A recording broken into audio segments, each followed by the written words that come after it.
الحمد لله نحمده ونستعينه ونستغفره ونؤمن به ونتوكل عليه ونعوذ بالله من شرور أنفسنا ومن سيئات أعمالنا من يهده الله فلا مضل له ومن يضلله فلا هادي له ونشهد أن لا إله إلا الله وحده لا شريك له ونشهد أن سيدنا وسندنا وحبيبنا وطبيبنا ومحبوبنا ومرشدنا ومولانا محمدا عبده ورسوله أرسله بالحق بشيرا ونذيرا وداعيا إلى الله بإذنه وسراجا منيرا أما بعد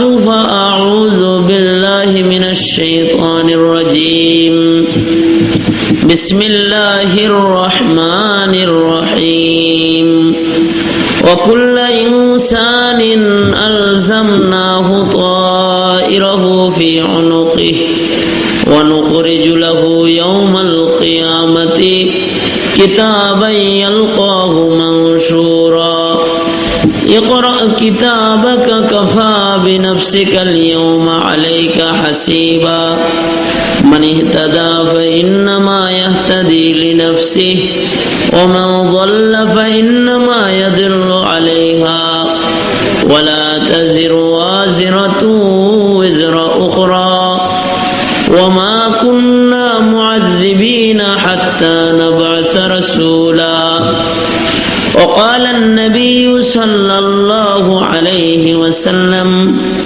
الدنيا مزرعة الآخرة أو كما قال عليه الصلاة والسلام اللهم صل على محمد وعلى آل محمد كما صليت على إبراهيم وعلى آل إبراهيم إنك حميد مجيد اللهم بارك على محمد وعلى آل محمد كما باركت على إبراهيم وعلى آل إبراهيم إنك حميد مجيد بلغ العلا بكماله كشف الدجى بجماله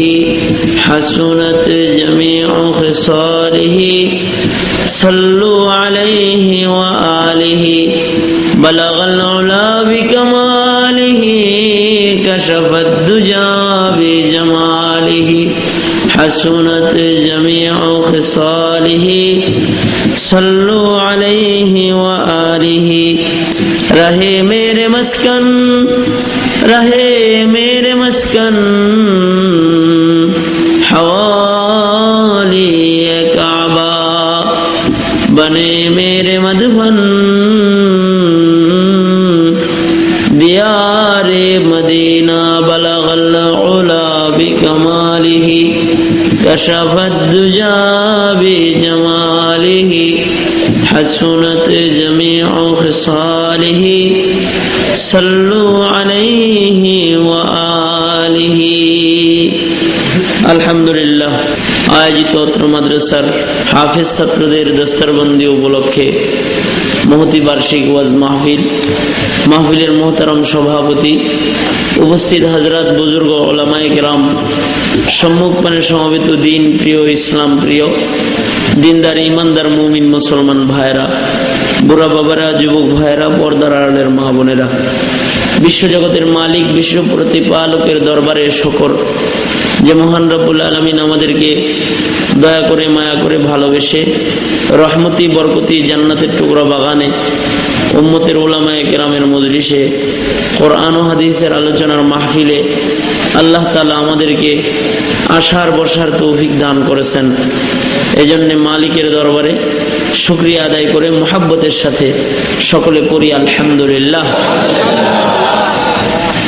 ওয়াজ মাহফিল এলাকার জন্য রহমত বরকত।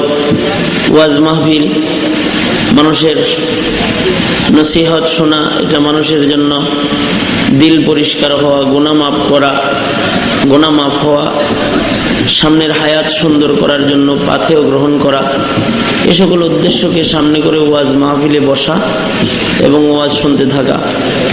যারা এমন উদ্দেশ্য নিয়ে হায়াতের সামনে সময় ওয়াজ যেভাবে শুনলো সেইভাবে কাটাবে, এমন উদ্দেশ্যকে সামনে নিয়ে যারা দিল ভালো করে যারা ওয়াজ মাহফিলে বসা যায়, বসার দায়িত্ব হয় বান্দার, তাদের দিল ইবাদতের উপযুক্ত করার দায়িত্ব আল্লাহ তাআলা নিজ জিম্মায় নিয়ে নেয়। এই জন্যে মজলিসগুলো অনেক দামি দামি মজলিসে হাজিরা দিলে আল্লাহ তাআলা পছন্দ করেন। দামি মজলিসে হাজিরার মাধ্যমে মানুষের দাম বাড়তে থাকে, গুনাহের পরিবেশের মাধ্যমে মানুষের দাম কমতে থাকে। নেক মজলিসের হাজিরার মাধ্যমে মানুষ নেক হইতে থাকে এবং দাম বাড়তে থাকে। যাদের হায়াতে নেক মজলিসের সংখ্যা বেশি হবে তাদের মর্যাদা ও হাসরের ময়দানে বেশি হবে। আলেম ওলামার সোহবত, আল্লাহ ওয়ালাদের মজলিস, নেককারদের মজলিস যে যত বেশি গ্রহণ করবে তার মূল্য তত বেশি বাড়বে হাসরের ময়দানে। এমন একটা গুরুত্বপূর্ণ মজলিসে আল্লাহ তাআলা আপনাকে আমাকে বসাইছেন। এমন এক পরিবেশ সারা দুনিয়া ব্যাপী চলছে এখন, যে সারা দুনিয়াতে গুনাহের পরিবেশ বেশি। আল্লাহ আপনাকে আমাকে বাছাই করে গুনাহের পরিবেশ থেকে বাইর করে নেক পরিবেশে হাজির করছেন, আল্লাহ তাআলার বিরাট ফজল আর করম। এই জন্য আবারও বিনয় অবনত চিত্তে শ্রদ্ধা জড়িত কণ্ঠে জবান খুলে শুকর আদায় করে সকলে পড়ি আলহামদুলিল্লাহ। সারা দুনিয়ার মানচিত্রের দিকে নজর করে তাকান, তাকাইলে দেখবেন গুনাহের পরিবেশ বেশি, প্রতিযোগিতা চলছে, চতুর্দিকে গুনাহের প্রতিযোগিতা চলছে। মুসলমানদের ঘরগুলো লক্ষ্য করে নজর করে তাকায় দেখেন, শতকরা 95% ঘর গুনাহের পরিবেশ দিয়ে ভরে গেছে। চতুর্দিকে গুনাহের ছড়াছড়ি চলছে।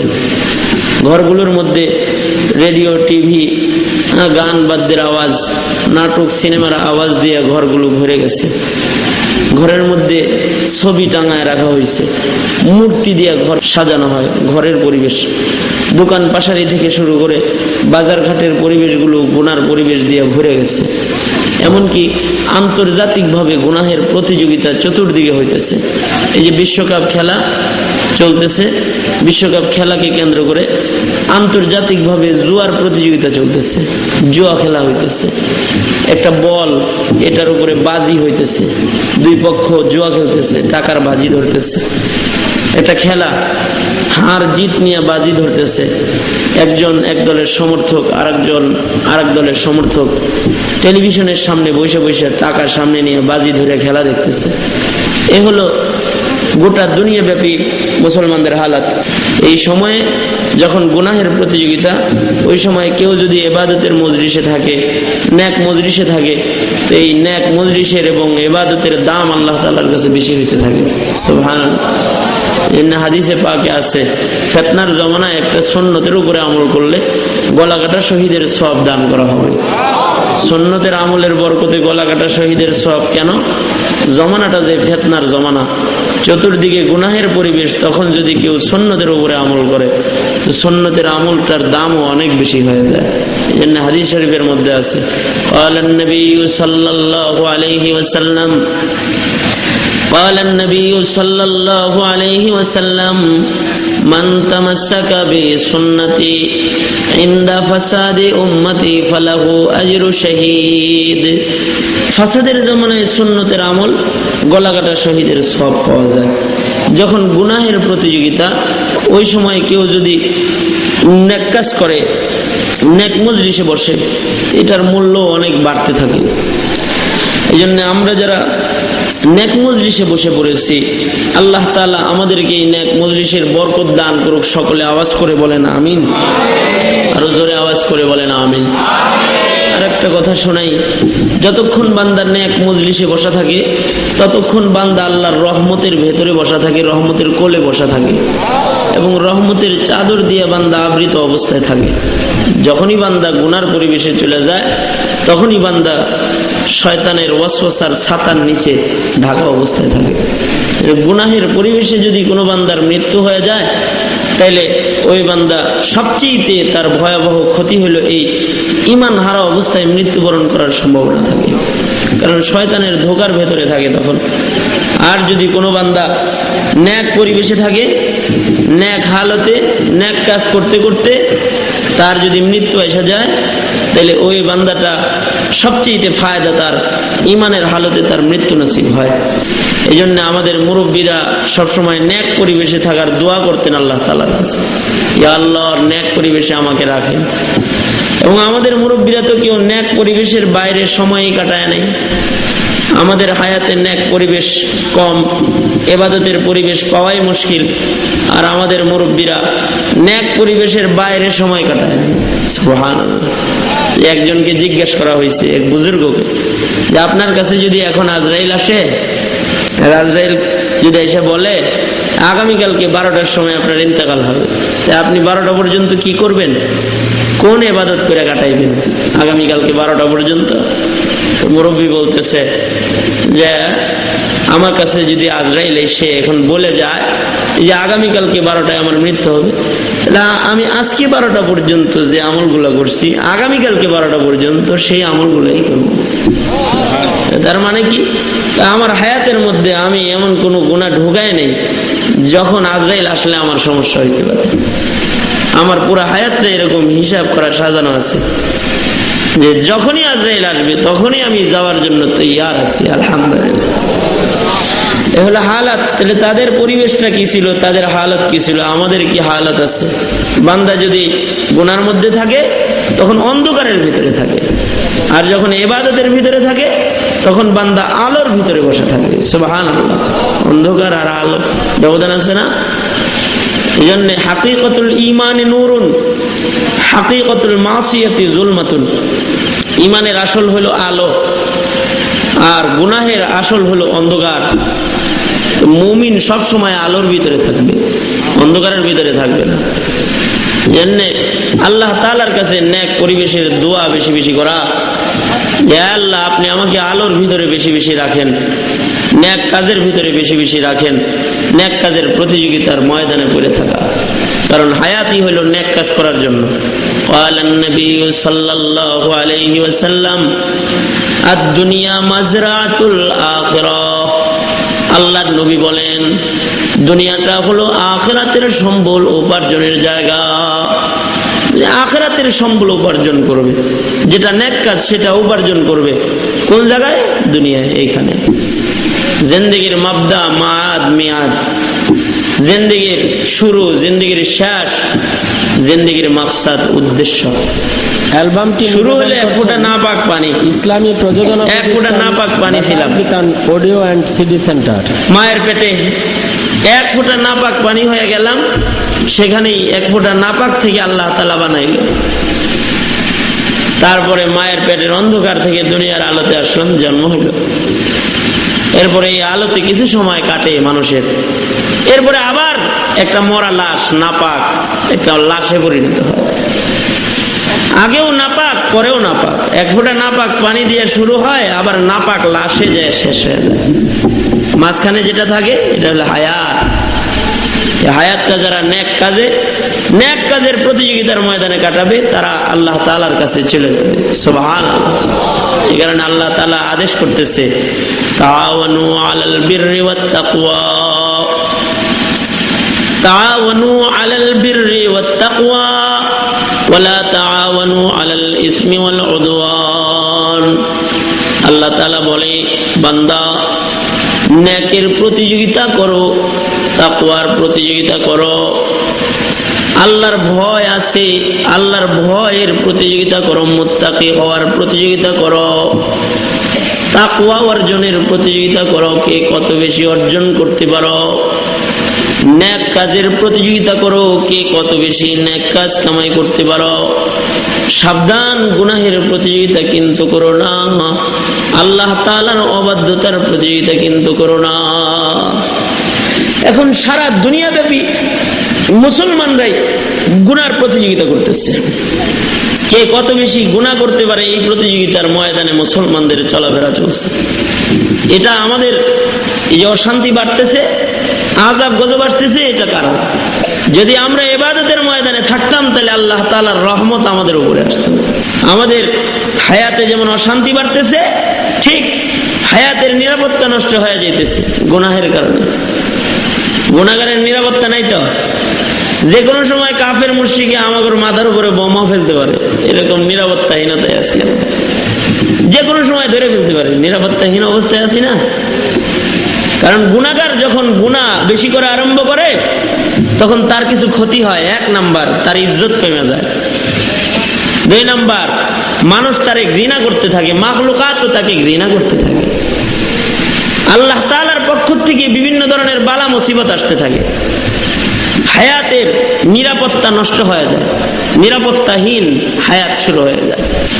আর মৃত্যুর দিনে ঈমান হারা অবস্থায় মৃত্যুবরণ করার সম্ভাবনা থেকে যায়। হায়াতে যতদিন বাঁচা থাকে জবানটা গুনাহের কারণে অচল হয়ে যায়, তাদের দোয়া কবুল হইতে থাকে না। আমরা ওয়াজ মাহফিলে আইছি, দোয়া করবো, দোয়া কবুল হইলে না। গুনার ময়দানে আছি, যে গুনাহের প্রতিযোগিতা চলতেছে, ওয়াজে বইয়া দোয়া করলে কি হইব? দোয়া গেলে না আসমানে, দোয়া যায় না। আর যখন মানুষ ইবাদতের ময়দানে থাকে তখন আল্লাহ তাআলা বান্দার ইজ্জত বাড়াইতে থাকে, সুবহানাল্লাহ। তখন ইজ্জত বাড়তে থাকে, আল্লাহ তাআলা নিজে বান্দাকে মোহাব্বত করতে থাকে। সকল মাখলুকাতের ভিতরে আল্লাহ তাআলা বান্দার মোহাব্বত ঢাইলা দিতে থাকে। এ বান্দারে সবাই মোহাব্বত করতে থাকে, গাছপালায় মোহাব্বত করতে থাকে। গুনাহগারের গাছেও ঘৃণা করে, আর নেককারের গাছেও মোহাব্বত করে।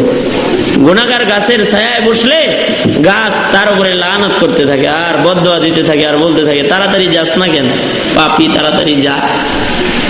নেককার যদি গাছের ছায়ায় বসে তো গাছ বলতে থাকে আল্লাহ এরা আর কিছু সময় বসায় রাখবে, থাকুক এখানে কিছু সময়। এই জন্য হায়াতটা ইবাদতের হায়াত হওয়া দরকার। আনতাল্লাযী ওয়ালাদাতকা উম্মুকা বাকিয়ান ওয়ান নাসু হাওলাকা ইয়াযহাকুনা মাসরুরা।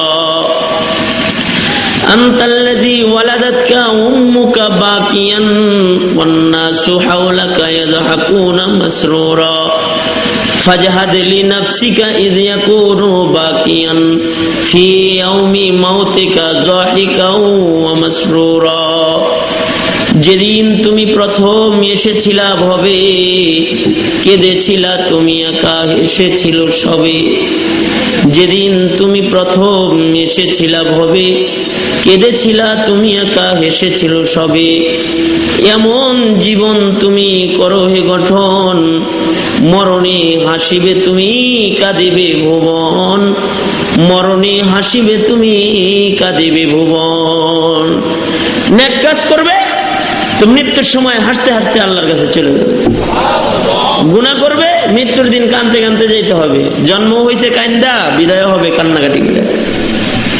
আর হায়াতে দুনিয়ায় আখিরাতের সম্বল উপার্জন করবে। জন্মের সময় কান্না করে আসছে, কিন্তু মরার সময় এবার হাসি মুখে জান্নাত দেখতে দেখতে আল্লাহর জান্নাতে চলে যাবে। এই জন্য হায়াতটা নেক কাজের প্রতিযোগিতার হায়াত হওয়া দরকার। নেক কাজের প্রতিযোগিতা বেশি হওয়া দরকার হায়াতে।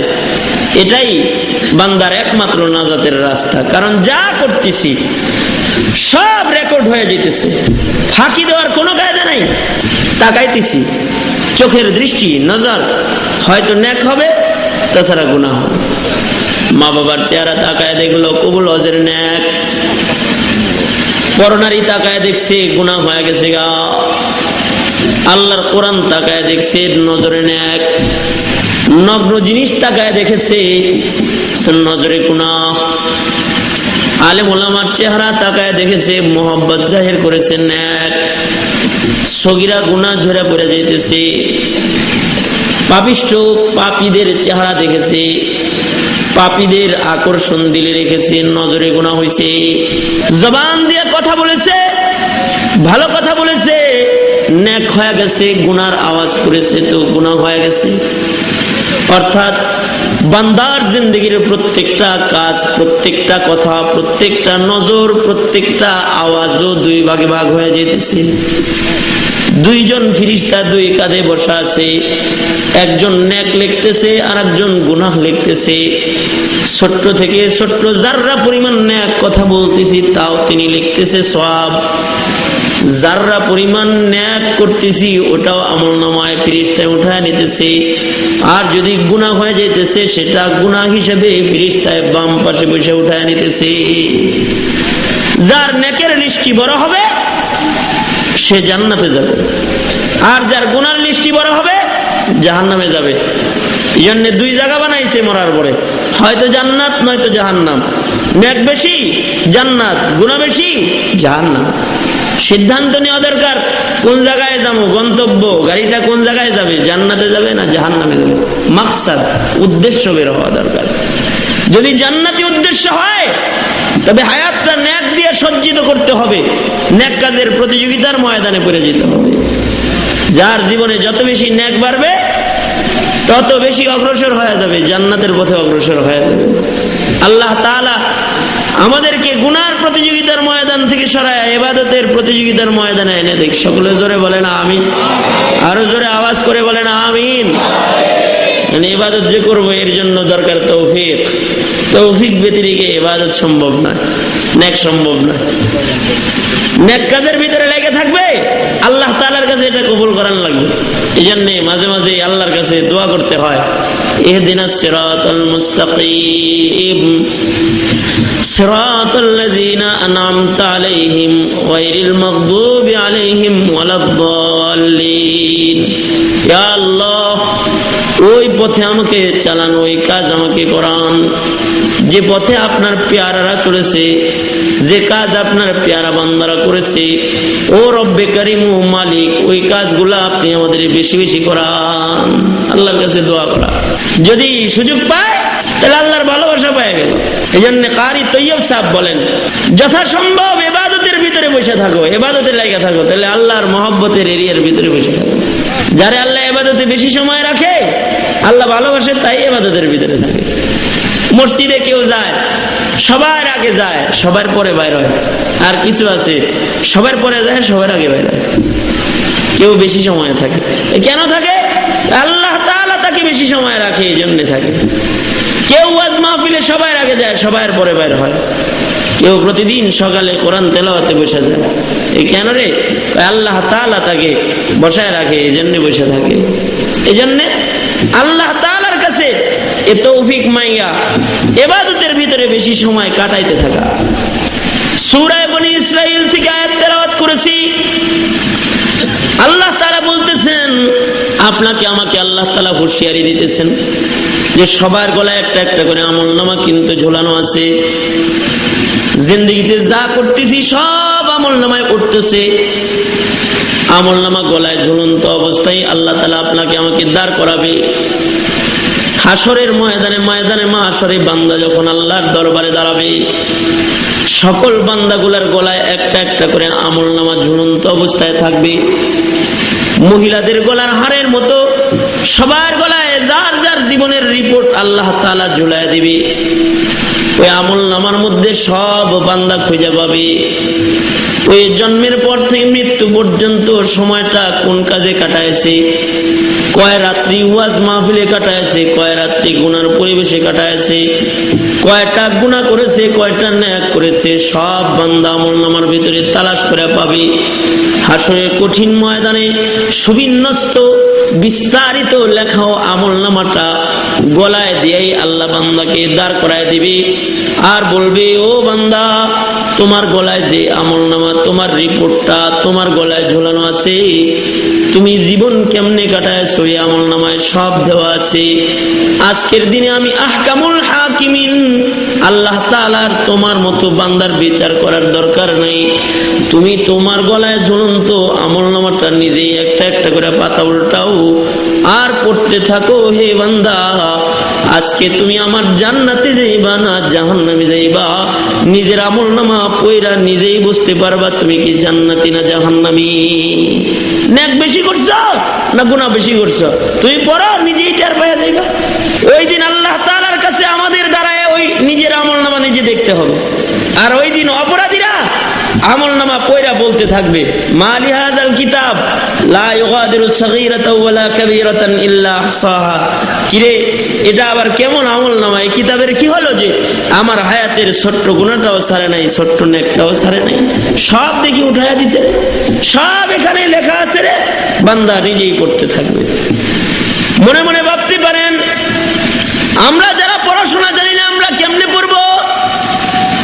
স্কুল কলেজে পড়ি নাই, পড়ালেখা শিখি নাই, আল্লাহ পড়তে বললে কেমনে পড়বো? আল্লাহ তাআলা ময়দানে মাহশারে দাঁড়ায় থাকা লোকদেরকে যখন বলবে ইকরা, এ বান্দা তুমি পড়ো, পড়ো তুমি তোমার আমলনামা, এটা যখন আল্লাহ বলবে, আল্লাহ তাআলা ইকরা বলার সাথে সাথে হযরত কাতাদা বলেন, আল্লাহর সামনে দাঁড়ায় থাকা সব বান্দাগুলা এক নাম্বার ভালো ভালো শিক্ষিত হয়ে আল্লাহর দরবারে দাঁড়ায় যাবে। সবাই শিক্ষিত হয়ে দাঁড়ায় যাবে। সুবহানাল্লাহ, জোরে পড়েন সুবহানাল্লাহ। দুনিয়াতে অশিক্ষিত ছিল, আল্লাহ বলবেন ইকরা কিতাবাক, তো সব শিক্ষিত হয়ে আল্লাহর সামনে দাঁড়ায় যাবে। শুধু কি শিক্ষিত হবে? ইমাম গাজ্জালী বলেন না, সবাই চাঁদের জগতের লোক হয়ে যাবে। মানে কিছু মানুষ আছে না, তাদের আকল আর তাদের ব্রেন এত বেশি যে তারা গবেষণা করতে করতে চাঁদে গেছে গা, গবেষণা করতে করতে মঙ্গলে চলে গেছে। তো বান্দাকে আল্লাহ তাআলা যখন হাসরের ময়দানে দাঁড় করাবে, সব চাঁদে যাওয়ার উপযুক্ত ব্রেন নিয়ে দাঁড়ায় যাবে, কারণ ব্রেনও কম থাকবে না। সবাই নিজেদের আকল দিয়ে বুঝতে পারবে যে আহকামুল হাকিমিন, আল্লাহ তাআলা আজকে কারোর উপরে জুলুম করতেছে না, নিজেই বুঝতে পারবে, এত আকল হবে। সুবহানাল্লাহ, জোরে বলেন। আল্লাহ তাআলা এগুলো করবেন। আল্লাহু আকবার বলেন। অসম্ভব নাকি আল্লাহর জন্য? কি বলেন, এটা করা অসম্ভব? হ্যাঁ, আকল দিয়ে দেওয়া অসম্ভব, শিক্ষিত বানানো অসম্ভব, সব সম্ভব। আল্লাহ তাআলার জন্য সব সম্ভব। ইযা আরাদা শাইআন আন ইয়াকুলা লাহু কুন ফায়াকুন, বলবেন হও, হয়ে যাবে। জোরে বলেন আল্লাহু আকবার। সবাই মিলে আওয়াজ করে চিল্লায় জোরে বলেন আল্লাহু আকবার। আল্লাহ তো ওই জাত যে সবাই শিক্ষিত হয় আল্লাহর সামনে, ইকরা বলার সাথে সাথে শিক্ষিত হয়ে যাবে সবাই।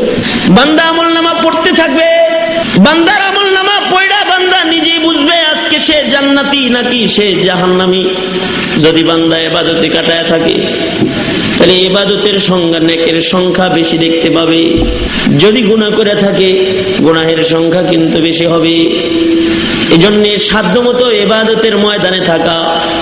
আমাদের মুরব্বীরা আরো বলেন, যারা ইবাদতের ময়দানে বেশি সময় থাকে, নেক কাজের ভেতরে যারা বেশি বেশি লাগা থাকে, হাসরের ময়দানে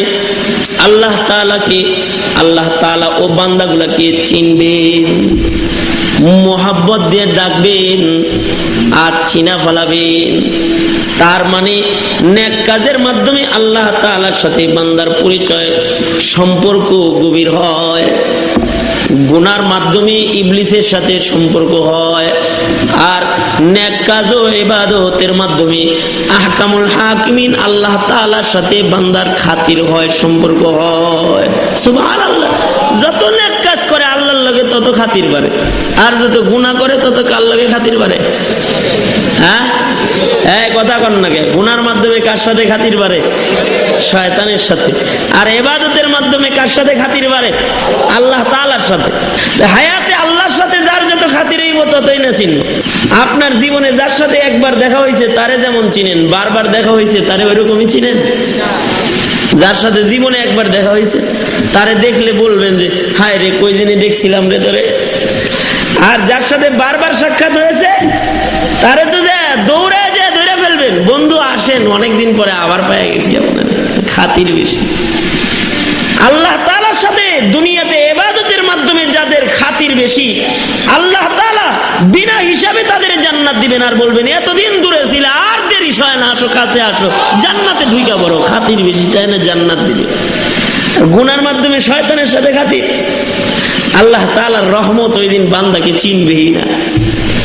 ইবাদতের মাধ্যমে আল্লাহ তাআলার সাথে সম্পর্ক হয়।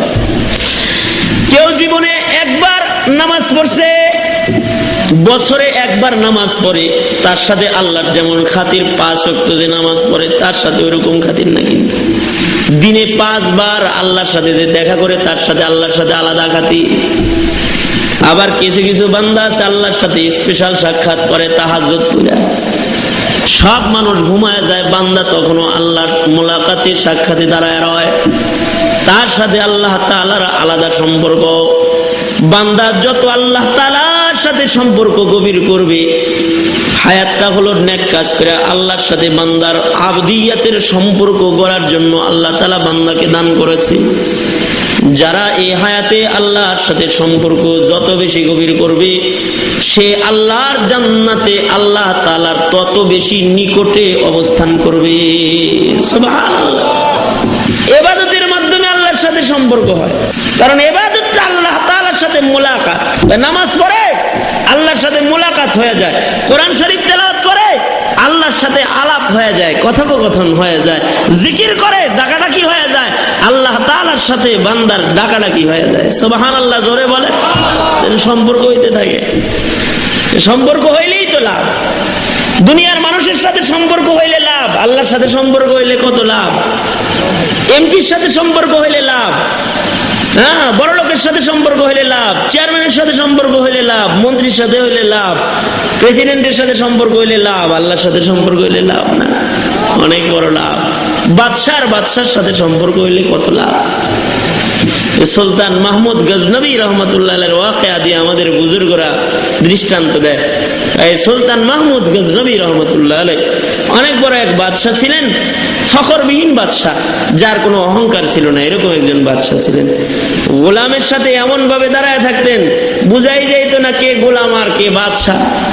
এমন ভাবে নামাজ পড়তেন, নামাজে দাঁড়ায় থাকতেন, কে গোলাম কে বাদশা বোঝা যাইতো না। এমন অহংকার বিহীন এক বাদশা সুলতান महमूद गजनबी। एक ही सफ में खड़ा हुआ है महमूद अयाज, ना कोई बंदा नवा और न कोई बंदा नवाज, ना कोई बंदा नवा और न कोई बंदा नवाज। ফখরবিহীন এক বাদশা সুলতান মাহমুদ গজনবী শেষ রাত্রিতে রাতের বেলায় ঘুরতেছে, নিজের রাজ্য দেখতেছে। ওই সময় রাত্রে 4 চোরের সাথে দেখা হয়েছে। সুলতান মাহমুদ গজনবী চোর দেখে মনে করতেছে এরা বুঝি তাহাজ্জুদ পড়ার লেগে উঠছে কিনা, ওযু করে মনে হয় মসজিদে যাবে। আর চোর 4টা এরা চিন্তা করতেছে যে ওই মনে হয় চুরি করতে উঠছে অমুক মেয়ে। চোরারা ডাকে, সুলতান মাহমুদ গজনবীরে ডাকে, একা একা চুরি করে সুবিধা পাইতেন না ভাই, আয়েন একসাথে চুরি করি, ভাগ যোগ করে 5 ভাগ করে 5 জনে নিমুনি, আসেন আসেন। এরা ডাকাডাকি করে। সুলতান মাহমুদ গজনবী চোরদের সাথে যায় মিশে গেছে। চুরি করবেন আপনারা কি যোগ্য চোর? মারাত্মক যোগ্য, আমরা সবাই ভালো ভালো চোর, আমরা পাশ করা চোর, সব অসুবিধা নেই। কই চুরি করবেন? কই আপনি কি, আপনি তো এলাকার মানুষ, আপনি কি সুলতান মাহমুদ গজনবীর বাড়ি চিনেন? চিনি না মানে, চিনি তো। তাহলে চলেন হের বাড়িতেই যাই। চলেন যাই। যদি ধরা খায় আবার কি যোগ্যতা আছে আপনাদের? আমরা সবাই খুব পাশ করার যোগ্য চোর, ধরা খাওয়ার সম্ভাবনা কম এবং খুব আসানির সাথে কাজ করতে পারি। কেমনে, কি যোগ্যতা বলো? একজনে বলে আমার যোগ্যতা হলো আমার হাতে আমি যদি তালি দেই তাহলে তালা খুলে যায়, অত মেহনত করা লাগে না। তালার কাছে যায় তালি দেই তো তালা খুলে যায়। তোমার যোগ্যতা? আমার যোগ্যতা হলো আমার নাকে, আমি ঘরের কোনায় যায় গ্রান নিলে বুঝি কোন ঘরের ভিতরে সোনা দানা টাকা পয়সা আছে। আর একজনকে তোর যোগ্যতা কি? আমার যোগ্যতা হলো আমার চোখে, আমি যদি রাতের অন্ধকারেও কাউরে দেখি তাহলে দিনের বেলায় তাকে আমি চিনি, চোখে যোগ্যতা। তোমার যোগ্যতা কি? আমার যোগ্যতা হলো আমার কানে, আমি কুকুরের ভাষা বুঝি, কুকুর কি বলে এটা আমি বুঝি। তোমরা ভালো যোগ্য চোর, তোমাদের সাথে চুরি করা যায়, চলে যাই। আপনি তো চালাক কম না, আপনার যোগ্যতা কি এটা বলেন আগে, তাহলে না বাট সমান সমান বাট পাইবেন। বলেন আপনার কি যোগ্যতা? সুলতান মাহমুদ গজনবী বলে আমার যোগ্যতা হলো আমার দাড়িতে, আমি যদি এটা ডান দিকে হেলাই তাহলে ফাঁসি মাপ হয়ে যায়, আর বাম দিকে হেলাইলে জেল মাপ হয়ে যায়। আপনারা তো আমাদের দরকার, আমাদের চুরি ডাহাতি করতে যায়, 2টারই সম্ভাবনা বেশি। আপনি থাকলে তো আর কোনো চিন্তাই নেই, দাড়ি হেলাইবেন, জেল ফাঁস মাপ হয়ে যাবে। চলেন যাই, ঠিক আছে চলো। সুলতান মাহমুদ গজনবী আগে আগে যাইতেছে, 4 চোরা পিছে পিছে হাঁটতেছে, যাইতেছে চুরি করতে যায়। সুলতান মাহমুদ গজনবী বাড়িতে, বাড়ির ভিতরে ঢুকবে তো গেটের কাছে একটা কুকুর কুকুর ঘেউ ঘেউ করতেছে। ওই যে একজন আছে যে কুকুরের ভাষা বুঝে, কুকুর কি বলতেছে জানেন?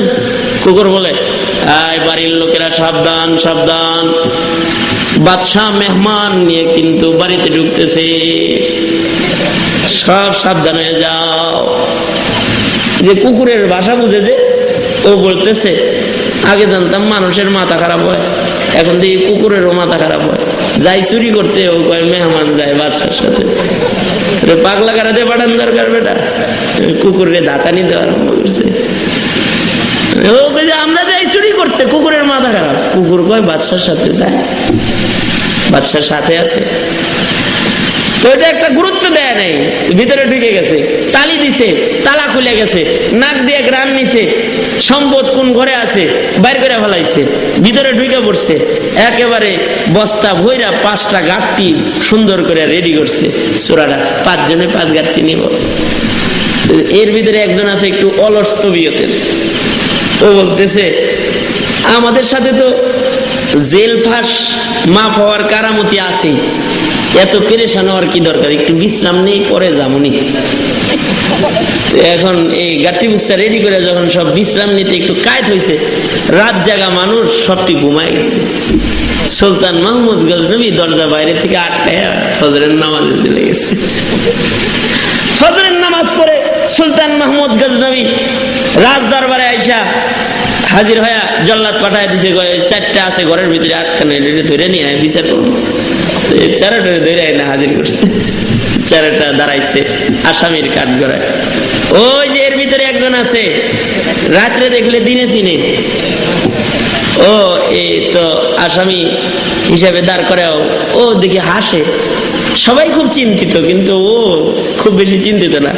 ও বাদশার দিকে একবার তাকায় আর একবার নিজেদের বন্ধুদের দিকে তাকায়। একটু পরে বলতেছে, বাদশাহ আমি কিন্তু রাত্রে দেখলে পরে দিনের বেলায় চিনি।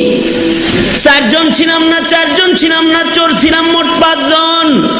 গাঠুরি 5টা রেডি করা আছে, 5 জন ছিলাম। বন্ধু হয়ে বন্ধুদের সাথে মস্করা কেন করেন? আপনি আমাদের বন্ধু, একসাথে না চুরি করলাম, একসাথে ছিলাম। আপনি থাকবেন রাজ সিংহাসনে, আমরা থাকবো আসামির কাঠগড়ায়। হয় না আপনার সাথে না রাতের বেলায় আমরা বন্ধু সুলভ ভাবে ঘোরাফেরা করলাম, আর এখন কিনা আমাদের বিচার করেন। সুলতান মাহমুদ গজনবী তার যোগ্যতায় খুশি হয়ে গেছে। সুলতান মাহমুদ গজনবী বলতেছে, বাদশার সাথে তোমাদের বন্ধুত্ব যেহেতু প্রমাণ হয়ে গেছে, যেহেতু বাদশার সাথে তোমাদের বন্ধুত্ব প্রমাণ হয়ে গেছে, যাও আজকের অপরাধ টুকুন তোমাদের ক্ষমা করে দেয়া হলো, যাও আর কোনোদিন কিন্তু তোমরা চুরি করো না। বাদশাহ ক্ষমা করে দিয়েছে, সম্পর্ক প্রমাণ হয়েছে তাই মাফ করে দিয়েছি। চোরদের সর্দার যিনি চোখের পানি ফেলে কান্নায় ভেঙে পড়েছে, আর সে কান্না করতেছে আর বলতেছে, জিন্দগিটা নষ্ট করলাম। এক রাত্রিতে গজনবের বাদশার সাথে একটু সম্পর্ক হওয়ার কারণে রাজপ্রাসাদে চোর হিসেবে ধরা পড়াও যদি মাপ পাওয়া যায়, বাদশার সাথে পরিচয় হলে যদি চোরের অপরাধ মাপ হয়ে যায়, যদি ছাড়া পাওয়া যায়, যদি বাদশার বাদশাহ আহকামুল হাকিমিন আল্লাহর সাথে হায়াতে পরিচয় হওয়া যায়, তাহলে বিচারের দিবসে হাসরের কঠিন ময়দানেও জাহান্নাম থেকে মাপ পায় তো সোজা মালিকের বন্ধু হয়ে মালিকের জান্নাতে যাওয়া যায়। সুবহানাল্লাহ। আয় তওবা কর, জিন্দেগিতে আর কোনোদিন গুনাহ করব না, এখন থেকে আল্লাহর সাথে পরিচয়ের মেহনত করব। মুরব্বীরা কয় আল্লাহর সাথে পরিচয়ের মেহনত যে করবে কি দিয়া? গুনাহ দিয়া না। গুনাহের মাধ্যমে শয়তানের সাথে খাতির হয়, আর ইবাদতের মাধ্যমে আল্লাহ তাআলার সাথে বান্দার সম্পর্ক হয়। গোলামির মাধ্যমে আল্লাহ তাআলার সাথে বান্দার সম্পর্ক হইতে থাকে, খাতির হইতে থাকে। যার আমলনামায় গোলামের সংখ্যা বাড়বে, নেকের সংখ্যা বাড়বে, সে আল্লাহ তাআলার পেয়ারা হয়ে গেল, আল্লাহর সাথে তার সম্পর্ক বাইর হয়ে গেল। হাসরের কঠিন ময়দানে তার জন্য হিসাব নিকাশ আসান। সে মালিকের জান্নাতে মালিকের কাছে যাবে। আর যদি হায়াতে কেউ গুনাহ করে থাকে বেশি, ইচ্ছাকৃত গুমরাহির পথে কেউ যদি হাঁটা থাকে, নিজেই নিজের ক্ষতি করেছে, হাসরের কঠিন ময়দানে কৃতকর্মের কারণে তাকে জাহান্নাম ভোগ করতে হবে। আল্লাহ বলেন, মান ইহতাদা ফাইন্নামা ইয়াহতাদি লিনাফসি ওয়া মান যাল্লা ফাইন্নামা ইয়াদিল্লু আলাইহা। কেউ যদি হেদায়েতের উপরে চলে, নেক কাজ করে কেউ যদি হায়াত কাটায়, তাহলে নিজেরই উপকার করলো। আর কেউ যদি গুমরাহির পথে চলে থাকে, তাহলে নিজেই নিজের ক্ষতি করেছে, হাসরের কঠিন ময়দানে নিজের কৃতকর্মের কারণে নিজেই জাহান্নামের আগুনে যেতে হবে। নিজেই নিজের ক্ষতি করেছে। নিজের ক্ষতি শুধু কবরে হাসরে না, দুনিয়াতেও। পাপের কারণে নিজের ক্ষতি দুনিয়ায় হয়, আর নেকের কারণে নিজের উপকার দুনিয়ায় হয়। নেক কাজ করেনেওয়ালা, ভালো কাজ করেনেওয়ালা, সে যদি ফাসেক হয় তাও তার কিছু উপকার হয়। নেক কাজ করেনেওয়ালা যদি কাফেরও হয়, তাও আল্লাহ তাআলা দুনিয়াতে কিছু পুরস্কার তারে দিয়ে দেয়। আর যদি গুনাহ করে, গুনাহগার যদি ইমানদার হয়, তাও দুনিয়াতেই তারে সাজা দিয়ে দেয়। মানে নেক কাজ করেনেওয়ালা, ভালো কাজ করেনেওয়ালা যদি কাফেরও হয়, দুনিয়াতেই আল্লাহ তাআলা তারে কিছু পুরস্কার দিয়ে দেয়। আর নেক কাজ করেনেওয়ালা যদি, গুনাহ করেনেওয়ালা যদি ইমানদার হয়, দুনিয়াতেই কিছু সাজা পাওয়া যায়। দেখেন না, কুরাইশের লোকেরা নেক কাজ করে, যখন সারা দুনিয়াতে পাপাচারের ঢল, ওই সময় আহলে কুরাইশ তাদের ভিতরে নেক কাজ করার প্রবণতা আছে।